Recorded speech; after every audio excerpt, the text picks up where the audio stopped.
Hi friends, విరాహి YouTube ఛానల్కి స్వాగతం.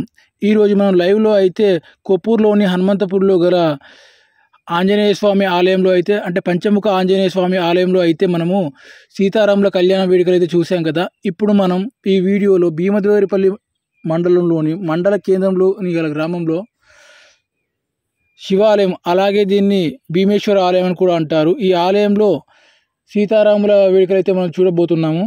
చూస్తున్నారు కదా, సీతారాముల కళ్యాణం అయితే చేసేసారు ఆలయంలో. ఉత్సవ విగ్రహాలు అయితే అలా ఉన్నాయి చూడండి ఫ్రెండ్స్. పెళ్లి పందిరి కూడా వేశారు. భక్తులు అయితే ఒడి బియ్యం పోశారు, అలాగే అక్షింతలు వేశారు, తాము తెచ్చుకున్న బియ్యాన్ని సమర్పించారు, పూలు అలాగే కానుకలు కూడా అక్కడ సమర్పించారు. అలాగే సీతారాముల వారికి మా పుస్తలతో అయితే అంటే బంగారు పుస్తలతో అయితే వివాహం పెళ్లి అయితే చేశారు, కళ్యాణం చేశారు. కొందరు భక్తులు అయితే పూలు అయితే తీసుకున్నారు ఫ్రెండ్స్.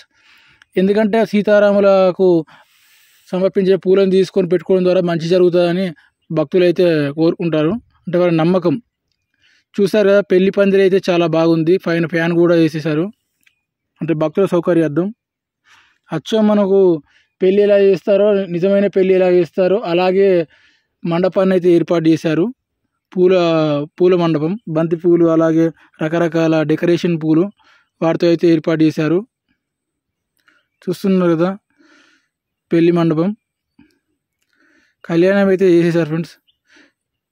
ఈ ఆలయంలో అయితే చాలా గొప్పగా చేశారు. గ్రామంలో ఉన్న ప్రజలందరూ అయితే వచ్చి అన్నదానం కూడా చేశారు. ఇక్కడ అన్నదాన కార్యక్రమం కూడా నిర్వహించారు. భక్తులు సమర్పించే కానుకలు అలాగే డబ్బులు, బియ్యం వాటితో అయితే. చూస్తున్నారు కదా, ఆలయం అయితే ఇలా ఉంటుంది. భీమేశ్వర ఆలయం అలాగే దీన్ని శివాలయము, ఈ రెండు కూడా ఒకే ప్లేస్లో అయితే ఉన్నాయి.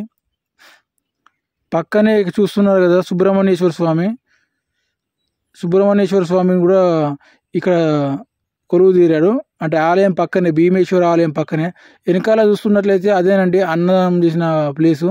టెంపుల్ వెనకాలే అన్నదానం అయితే చేశారు. అన్నదానం అయితే అయిపోయినది. భక్తులందరూ కూడా అన్నదాన కార్యక్రమం అయిపోగానే ఎవరి పనిలో వాళ్ళు ఎవరింటికి వారు వెళ్ళిపోయారు. ఇక ఆలయం లోపలైతే మనం చూస్తున్నాము విగ్రహాన్ని, భీమేశ్వరుణ్ణి. అలాగే ఇది శివలింగం ఎదురుగానే నంది కూడా ఉంది, పైన గంటలు కూడా ఉన్నాయి చూడండి ఫ్రెండ్స్. ఇటు పక్కగా అయితే ఇంకో విగ్రహాన్ని అయితే ఉంచారు. అంటే ఆలయంలో 4 మూలలో కూడా 4 దేవతల విగ్రహాలు అయితే ఉంటాయి. చూస్తున్నారు కదా, 4 దేవతల విగ్రహాలు అయితే ఉంటాయి. ఆలయం చాలా చిన్నగా ఉంటుంది కానీ లోపల మాత్రం విగ్రహాలు అయితే ఎక్కువగా ఉంటాయి ఆలయం మొత్తం కూడా. చూస్తున్నారు కదా, ఇత్తడి మండపం అయితే ఏర్పాటు చేశారు ఆలయం లోపల శివుడికి. అంటే ఇత్తడి తాపడం అంటారు. మనం అయితే జనరల్గా మండపం అంటే మీకు అర్థం అవుతుంది కాబట్టి దాన్ని తాపడం అయితే అంటారు. శివలింగం ఎదురుగానే నంది కూడా ఉంది. శివలింగానికి నిత్యం కూడా అలా అభిషేకం అయితే జరుగుతుంది. పైన నుండి వాటర్ డ్రాప్స్ అలా పడుతూ ఉంటాయి. అభిషేకము, పసుపు కుంకుమ అభిషేకాలు అలాగే పాలాభిషేకాలు అలా అయితే నిత్యం చేస్తూ ఉంటారు. ఆలయంలో మరొంబుల్లో ఉన్న విగ్రహాలు అయితే చూడండి ఫ్రెండ్స్, ఇక్కడైతే ఉన్నాయి. చూస్తున్నారు కదా, ఇక్కడ గంటలు ఇలా అయితే ఉంది ఆలయము లోపల. అలాగే ఇక్కడ సాయిబాబా ఆలయం కూడా ఉంటుంది. అంటే ఈ ఆలయం ముందు భాగంలోనే భక్తులు అయితే టెంకాయలు అయితే సమర్పించారు. టెంకాయలు కొట్టి తమ మొక్కులు అయితే సమర్పించుకున్నారు.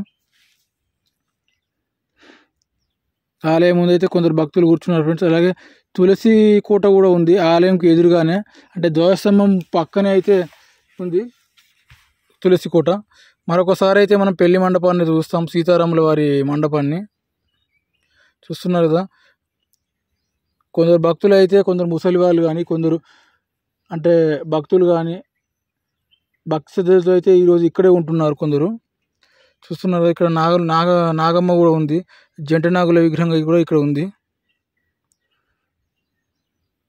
ఇక్కడ అయ్యప్ప స్వాములు అలాగే ఆంజనేయ స్వామి భక్తులు, అంటే ఆంజనేయ స్వామి మాలేస్తారు ఆ భక్తులు కూడా ఇక్కడే బస తీరుతారు. చూస్తున్నారు కదా, సాయిబాబా ఆలయం ముందు భాగంలోనే. అలాగే ఒక పాలరాతితో అయితే నంది విగ్రహం అయితే ఏర్పాటు చేశారు. దాతల సహాయంతో అయితే ఈ ఆలయాన్ని అయితే నిర్మించారు. సాయిబాబా ఆలయాన్ని చాలా బాగా నిర్మించారు. ఇక్కడ నవగ్రహాలు కూడా ఉన్నాయి చూడండి ఫ్రెండ్స్. నవగ్రహాలు కూడా ఇక్కడ ఉన్నాయి. ప్రతి ఆలయంలో కామన్ కదా నవగ్రహాలు. కొందరు భక్తులు అయితే, లేటుగా వచ్చిన భక్తులు అయితే ఇప్పుడే దర్శనం చేసుకుని అయితే బయట కొద్దిసేపు సేవ తీరుతున్నారు.